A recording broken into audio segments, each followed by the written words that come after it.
నారాయణ నారాయణ అని మహావిష్ణువు నామాన్ని జపించే నారదముని తాను భగవంతుడైన విష్ణువు యొక్క అత్యుత్తమ భక్తుడని భావించాడు. అందుకే అతను బహిరంగంగా అందరినీ సవాలు చేశాడు. అంత అహంకారి అయిన అతను ఒకరోజు భగవంతుడైన విష్ణువును స్వయంగా అడిగాడు, ఓ నా దేవా, ఈ భూమిలో, స్వర్గంలో, పాతాళంలో నీ పట్ల నా భక్తికి సమానమైన లేదా మించిన ఎవరినైనా నాకు చూపగలవా?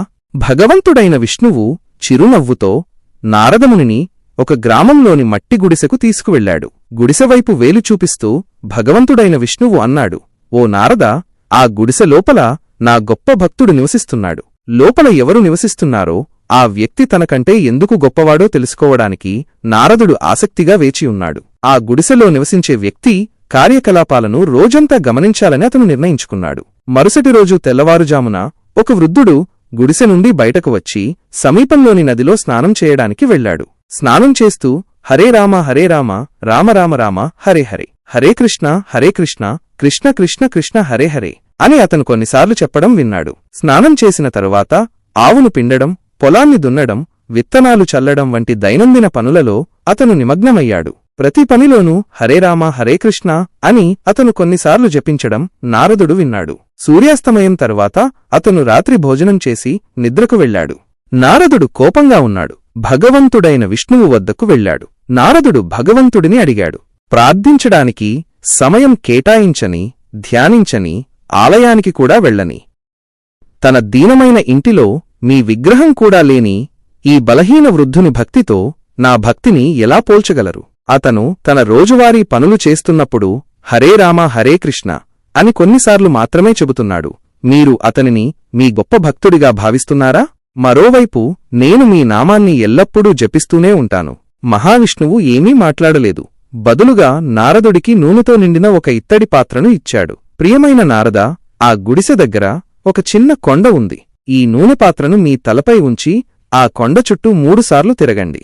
కాని ఒక చుక్క నూనె కూడా నేలపై పడకుండా జాగ్రత్త వహించండి. ఈ విచిత్రమైన పని యొక్క ఉద్దేశ్యం తెలుసుకోవడానికి నారదుడు ఆసక్తిగా ఉన్నాడు. కాని భగవంతుని ఆజ్ఞను ప్రశ్నించకుండా అతను చెప్పినట్లు చేశాడు. అత్యంత శ్రద్ధతో మరియు ఏకాగ్రతతో నూనె పాత్రను తలపై ఉంచుకుని అతను 3 సార్లు కొండ చుట్టూ తిరిగాడు. ప్రదక్షిణ పూర్తి చేసిన తరువాత అతను భగవంతుడైన విష్ణువు వద్దకు పరుగెత్తుకుంటూ వెళ్లి, నేను ఆ పనిని ఖచ్చితంగా పూర్తి చేశాను, ఒక్క చుక్క కూడా పడలేదు అని చెప్పాడు. భగవంతుడైన విష్ణువు అన్నాడు, చాలా మంచిది మహర్షి, ఇప్పుడు చెప్పండి, కొండ చుట్టూ తిరుగుతున్నప్పుడు మీరు నా నామాన్ని ఎన్నిసార్లు జపించారు మరియు నన్ను గుర్తుచేసుకున్నారు? నారదుడు ఆశ్చర్యపోయాడు. పాత్రపై దృష్టి పెట్టడంలో అతను ఎంతగా లీనమయ్యాడంటే భగవంతుణ్ణి నామాన్ని ఉచ్చరించడం లేదా అతని గురించి ఆలోచించడం కూడా పూర్తిగా మరచిపోయాడు. భగవంతుడైన విష్ణువు చిరునవ్వుతో అన్నాడు, అయితే నేను ఆ వృద్ధ రైతును నా గొప్ప భక్తుడని ఎందుకు పిలిచానో ఇప్పుడు అర్థమైందా? నా భక్తులలో అత్యున్నతుడని మిమ్మల్ని మీరు పిలుచుకునే మీరు ఒక సాధారణ పని చేస్తున్నప్పుడు, నన్ను పూర్తిగా మరచిపోయినప్పుడు, సమానమైన ఏకాగ్రత మరియు కష్టపడి పనిచేయడం అవసరమయ్యే తన ప్రతి పని చేస్తున్నప్పుడు ఆ వృద్ధభక్తుడు నన్ను గుర్తుచేసుకుంటాడు మరియు నా నామాన్ని జపిస్తాడు. తన మూర్ఖత్వం గ్రహించిన నారదుడు విష్ణువు పాదాల వద్ద పడ్డాడు. తన అహంకారానికి మరియు గొప్పలకు క్షమాపణ కోరాడు. ఆ తరువాత అతను ఎప్పుడూ అందరిలోనూ ఉత్తమ భక్తుడని గొప్పలు చెప్పుకోలేదు.